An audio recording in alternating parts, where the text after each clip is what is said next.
personal brand, and should I create one? Coming up next on Brandprenuer.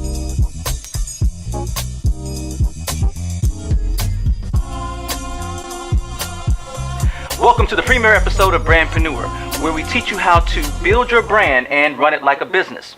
My name is Nick F. Nelson, and I serve as Chief Marketing Officer for Liquid Soul, a sports and entertainment agency in Atlanta, Georgia. I want to thank you for taking the time to watch Brandprenuer. Last week I did a teaser video about the show and asked for you to provide me questions. I received a lot of inquiries, and I did receive the one that I was hoping I would get. So in advance, thank you. This question comes from Karma. Karma asks, over the past several years, I've heard quite a bit about personal branding, but still don't quite understand the value. My question is a two-part one. Why should I create a personal brand? And then, why should I listen to you? Okay, that's very valid question, very valid question.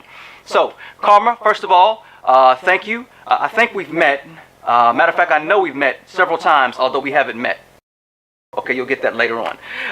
So, I'd like to take your question in reverse. The first is, why should I listen to you? Well, you can listen to anybody. You have many people out there that say they are branding, personal branding experts. I don't know if I'm an expert, but I have done marketing and advertising for over 20 years. And have done it successfully with my company Liquid Soul, have branded entertainment properties, film, television, etc. Okay, that's great. But I've also have branded myself, and I've learned a lot of lessons in terms of that. Really, as I look at it, I've been branding myself my whole life. Starting off when I was a little kid, my name used to be Little Nicky with my family. Then I moved on, and I was in college, and my name was Big Nick. Everybody called me Big Nick the Alpha because I'm a member of Alpha Phi Alpha, and I used to be quite heavier then.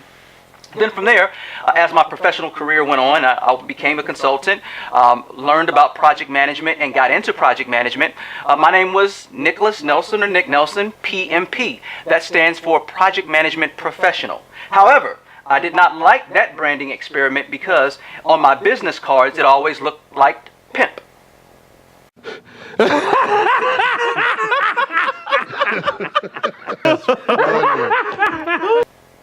So that didn't work for me, and I went on, and it just became Nick Nelson. All right. The problem here is that you have 1,001 Nick Nelsons. If you were to do Google on Nick Nelson, you'd find me, of course, but then you would find others within that same inquiry.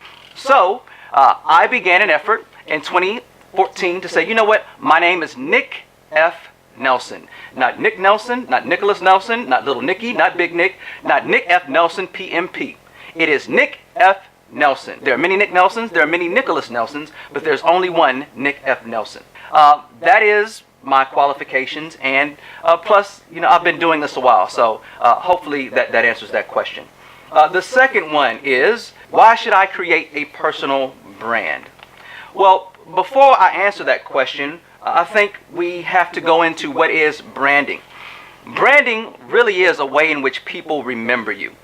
It's a distinguishing feature, characteristic, value that you bring that your competitors do not.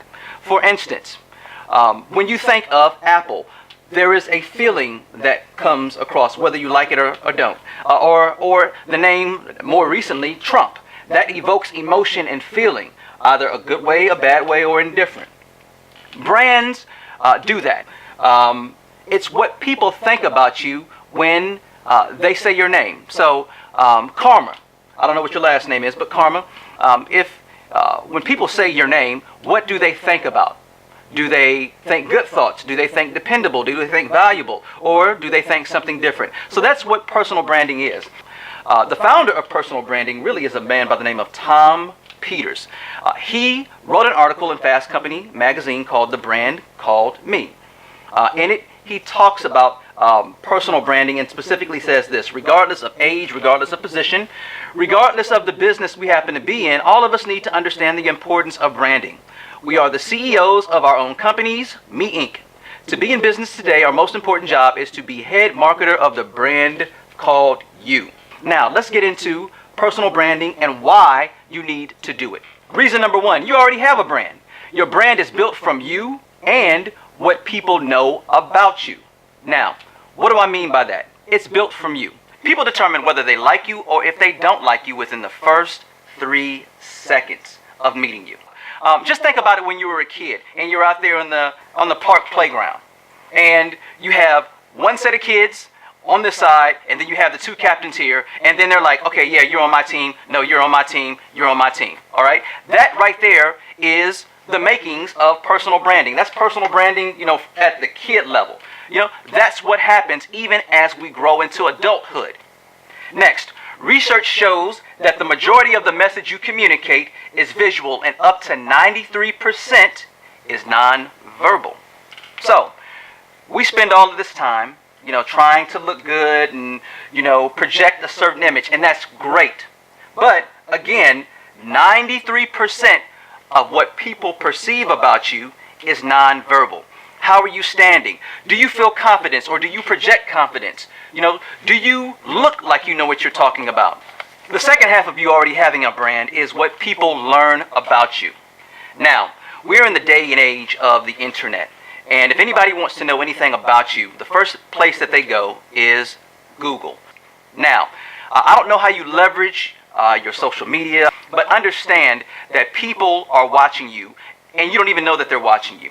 How do I know this? I was at a speaking event recently, and the young lady had my bio, but she went beyond the bio and she introduced me. She even said, transparently, I have been, social stalking you. And, that's real. People do that. But in this instance, it was done in a very positive way. That really impressed me. But it also told me that, yes, what it is that I'm doing from a branding perspective is actually working, because I am proactively crafting that image. Reason number 2, your brand is your asset. With any business, you have to understand what your assets are. Your assets might be a building, it might be money that you have in the bank, equipment. Because we are people, the asset that you have is yourself. Now, because we are in an ever competitive marketplace, you're going to have many people that do exactly what you do, and in some instances they do it better. What you have to do is to be top of mind, but you also have to figure out ways to differentiate yourself so that you can show the overall value of your asset. One of the primary drivers of that these days is social media. Within the past year, I've seen more people move on to social media, especially in the executive space, than I've ever seen before in my life. And it's interesting, as much as they are coming onto social media, I don't see what the strategy is. I'll see everything from them. And I mean, that's fun. I love it. It's a lot of fun. Now, I personally have never done one. And I'm not saying that there's anything wrong with it, but what is the strategy within the overall end game of what it is that you're doing? How are you communicating? Who is your audience, and is what you are posting going to be attractive to them? Because remember, we're always selling. Always. You never stop selling. All right? So you have to think about that. And then you also need to look at what are some of your competitors doing, or some other people that are in the same space as you. How are they posting? What are their postings looking like? It really is competitive analysis, and then you have to determine, do you like what they're doing, or how can you step up your game a little bit further? Reason number 3, it's empowering. It's empowering to be able to take your brand back. Don't just let anybody just run rampant with your brand, with your name. The name is one of the things, if not the most important thing that you have. That name equates itself to reputation, and long-term to legacy. It is very hard to create a good name, and so very easy to mess it all up. When it comes to personal branding allows you to take your name back. Again, I go back to the schoolyard analogy. It's basically like, hey, if you are not letting me play ball and you're using my ball, guess what?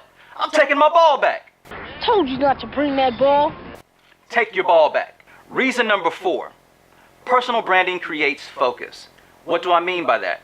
In marketing is all about defining your target audience. I went to my son's career day a few years ago, and I broke it down like this. You want people to buy it, try it, and then tell somebody else. That really is the nature of it. That's what you want to do with your personal brand. Reason number 5, it creates opportunities. How do I know? Because I've created opportunities for people based off of me knowing them and following their brand. The key about branding yourself and personal branding is that you have to be consistent. Nowadays, it's all about being top of mind. If you're not top of mind, you will miss opportunities. So you have to make it a part of your regimen. Again, it's already being done. Now, what I'm encouraging you to do is to be proactive about it. So, for example, with Liquid Soul, we have taken influencers to do things from YouTube videos to Instagram posts to hosting, things of that nature. We've given them opportunities. At the same time, I've been given opportunities as a result of me branding myself, from speaking engagements, consulting agreements, things of that nature, additional business with Liquid Soul. All of this works in tandem with one another because I am projecting an image that is authentic to me. The worst thing you could ever do is to project an image that is not you, that is not the person that you are representing, because once people meet you, they will say fraud. And if they do, that does not serve to your advantage, because, you know, with relationships, I have to know you, I have to like you, and then I have to trust you. You know, so they can know you, but if they don't like you because you are not the person that you claim to be, it doesn't work. You'll never get the trust. And trust is where relationships go, and that's where business is. And ultimately, that trust level allows you and helps you to monetize your brand. Karma, thank you so much for your question. I really do hope I answered it. For all of you who have additional questions, I ask that you send them to me, nick@nickfnelson.com, or you can leave them in the comments if you're on YouTube or any of my other social media platforms. If you would, please do me a favor. If you like what you heard, hit that subscribe button, as well as that like button and that follow, so other people can understand what we're doing here with Brandprenuer, where we are teaching you how to build your brand and run it like a business. We'll talk soon.